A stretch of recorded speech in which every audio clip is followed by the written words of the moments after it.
For the Awesome, a game by Dejaban Games and Alchemy Labs, is by no means of a long shot the first entry in my SteamQuest.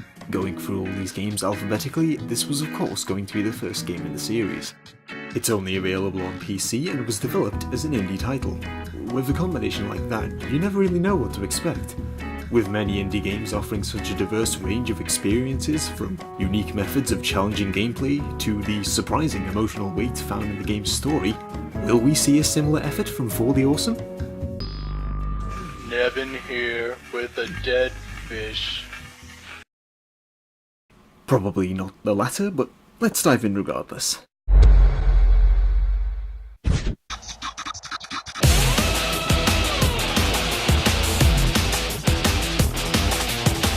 For the Awesome is a semi-sequel to A Reckless Disregard for Gravity, including all of its levels and 43 new ones.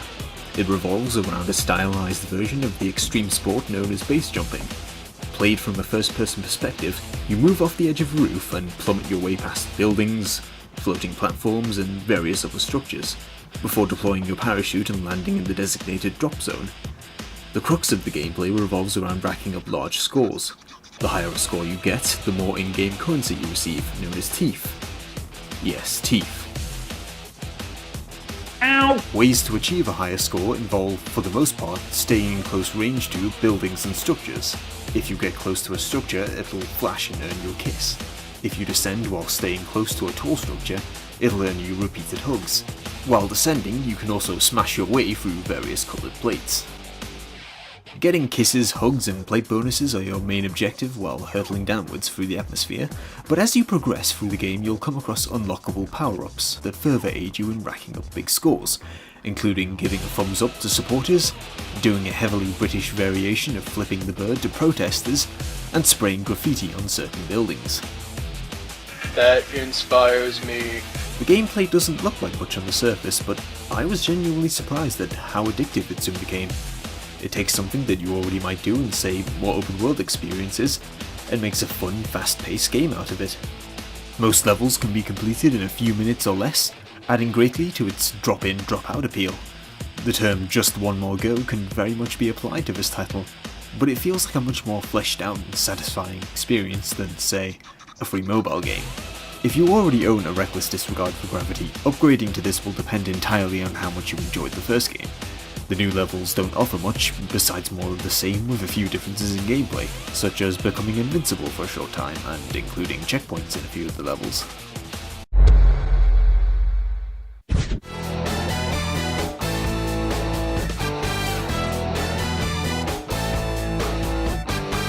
It's really windy. For the Awesome certainly has a unique style to it. The real heart of the presentation in this game is not the main graphics themselves. They're not going to say rival a Crisis game, but almost everything surrounding them is stylized in some way. Speaking of the game's weird style, that's certainly one way to put it, but not in a bad way. Bar the confusing menus, the game's visual appearance was in fact very enjoyable for me personally. It felt like they just threw in a whole bunch of silly stuff and the game is all the better for it. A good example of this is in the game's unlockable videos, which range from advice for time travelers. Neanderthals are surprisingly hospitable toward time travelers and will make your stay as comfortable as possible. How to creepily take care of a pig. Base jumpers love piglets as they are inexpensive and beautiful. And the advice of what may or may not be a completely oblivious grandma. And today I have a special ingredient to share. Are y'all ready? It's a kind of presentation equal to that of Saints Row the 3rd or even Goat Simulator. While not being entirely insane and having a few hints of background narrative here and there, the game still revels in its calamity and self-referential humour, poking fun at themselves and being aware that you're, well, playing a game. It's definitely the sort of game where you can tell the developers had a lot of fun making it, and in my opinion, that energy in turn can be very influential in making sure the player's having fun too.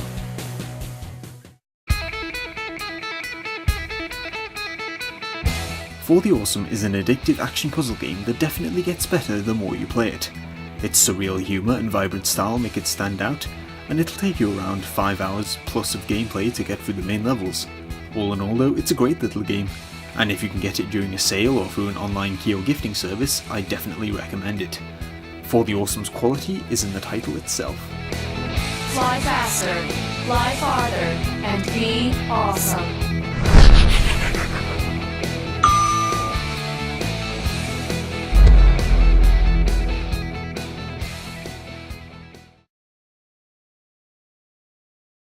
One of them left an arm behind. From what I hear, it was a really nice one too.